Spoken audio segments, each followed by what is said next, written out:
تو اب جمع مذکر سالم مضاف بیائے متکلم یائے ضمیر کی طرف مضاف ہے. اب مسلمیہ بن گیا. ادھر کون سی واو ہے حالت رفع میں؟ حالت رفع میں یا تم بتا. حالت رفع میں ضمہ تقدیری ضمہ آتا ہے. مسلمون میں وہ اعراب الحرف ہے یا اعراب الحرکت ہے. اس کو ضمہ بنا دیا. مسلمون میں ضمہ ہے. ہاں تو بھی کیا ہے حالت رفع حالت رفع میں کیا تقدیری آخری 16واں حالت رفع میں ضمہ تقدیر بیوقوف ہو. ضمہ کتنے میں مسلمون میں کدھر ضمہ نہ درند کو پیش نہ درند واو تقدیری. تو تم کیوں بول رہے تھے ضمہ تقدیری؟ واو ہاں سبو ہے کہ ضمہ تو پھر ضمہ کیوں بولا ہے؟ پھر آگے پیچھے بھی بڑا اعراب الحرف واو ہوتا ہے اس کے آخر میں جمع مذکر سالم کی اعراب. سمجھ آئیے تو سیکھی دو ہو جائے کوئی اعراب اور واو اعراب ضمہ نو اعراب اسے اعراب بنا دے.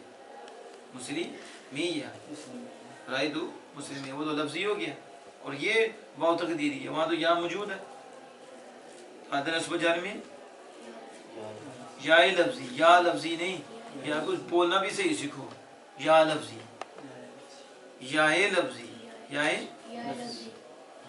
تو نے پتہ ہی نہیں کہ اردو کے اندر بھی کوئی اضافت ہوتی ہے اور اس کے اندر بھی کوئی ہوتی ہے مخصوص صفت کی علامت بھی ہوتی ہے. کیا اسے یا توصیفی بھی بولتے ہیں یا اضافت بھی بولتے ہیں. لیکن وہ کب جیسے اردو کون سیکھے گا؟ انگلش سیکھو ٹھیک ہے بس انگلش انگلش انگلش نہ عربی نہ بس انگلش. جسے انگلش کے دو بولنے آ جاتے ہیں کہتے ہیں واہ جی واہ پڑھے ہوئے ہیں. وہ کیا ہے اور اپنی زبان کا پتہ ہی نہیں. اپنی کیسے لکھنی ہے کیسے بولنا ہے کیا کرنا ہے وہ پتہ ہے. یہ ناکامی تو اور کیا ہے جو اپنی زبان سے بھی لابلد ہوگی جنہیں اپنی زبان کا نہیں پتا. قومی زبان ہے کیا ہماری مادری ہے قومی ہے پتہ ہی بس انگلش نہ عربی کہ ہم نے پڑھنی سیکھنا فخر ہوتا ہے. ضرورت اپنی جگہ ہوتی ہے مقصود نہیں ہوتی. مقصود اللہ ہے. آگے ذریعے اچھے ہیں. انگلش بھی بری نہیں ہے اگر اس کا استعمال ٹھیک ہو جائے لیکن فخر نہیں ہے. فخر ہے تو اللہ کے کلام پہ عربی زبان پہ اس پہ اور اسے سیکھو. تو اب یہ 16 قسمیں سناتے ہوتے آپ میں کچھ جو ہے نا ایسے سنا لیں جیسے رو رہی ہیں. رو رو کے تو نہیں سناتے ایسے رو رو کے نہیں سناتے ہیں. باقی جب آپ نے اٹک اٹک کے سنانی ہے تو پھر آپ نے کیا کرنا ہے. آپ تو 6 گھنٹوں میں جا کے لفظ سمجھو گے. جب آپ کو وہی نہیں آنا تو وہ بھی ٹھہر ٹھہر کے کبھی ادھر کبھی ادھر پھر. تو اب بھی میں نے آپ سے پوچھنا ہے کہ یہ 16 قسموں میں سے یا آپ نے کہا عامل ہے تو پھر یہ عمل کر رہا ہے. آگے منادہ مضاف ہوتا ہے اور وہ منصوب ہوتا ہے. کیا ہوتا ہے وہ اس میں متمکن ہے. تو جب یہ متعین ہو گیا کہ اس میں متمکن ہے جمع ہے کیا ہے سمجھ آ رہی ہے. تو جب اس میں متمکن ہے اور کیا ہے جمع ہے اس لیے آپ تثنیہ مفرد کو چھوڑ دیجئے. کس کو کس کو اسماء متمکنہ میں جو تثنیہ اور مفرد اسے چھوڑ دو پھر آپ اپنا منہ جو ہے نا جمع کی طرف موڑ دو. کس کی طرف جمع کی طرف موڑو. تو آپ اسماء متمکنہ میں غور کرو گے تو آپ نے جو جمع پڑھا ہے وہ جمع سالم پڑھا ہے. کیا پڑھا ہے اس کا مطلب ہے جب جمع ادھر آ گئی ہے متمکن کی بات ہو رہی ہے وہ کیا آ گئی ہے جمع. وہ نہیں ہے کہ جمع دوسری نہیں وہ جمع آتی ہیں لیکن وہاں جو ہوتا ہے نا اعراب حرکت ہوتا ہے. کیا ہوتا ہے تقدیری بھی آئے گا اعراب حرکت. لیکن یہ اسماء متمکنہ میں جب جمع مکسر بولا تو وہ آپ ایک ذہن میں رکھنا. تو مکسر بھی ادھر سے نکل گیا تھا کیونکہ آپ نے کہا تھا کہ یہ جمع سالم ہے بنون ہے. تو لہذا پتہ چلا اس میں سے آپ نے مفرد بھی نکال دیا تثنیہ بھی نکال دیا جمع مکسر بھی نکال دیا اور مؤنث ثانی وہ بھی نکال دیا جمع مؤنث سالم بھی نکل گیا. تو باقی رہ کیا گیا ایک ہی جمع رہی. کون سی جمع سالم مذکر. تو پھر اسی کے آپ دیکھیں گے اب سال کو دیکھو گے نہیں. ابھی میں آپ سے پوچھوں بنون بتاؤ اسماء متمکنہ میں تو آپ پہلے مفرد کو دیکھو گے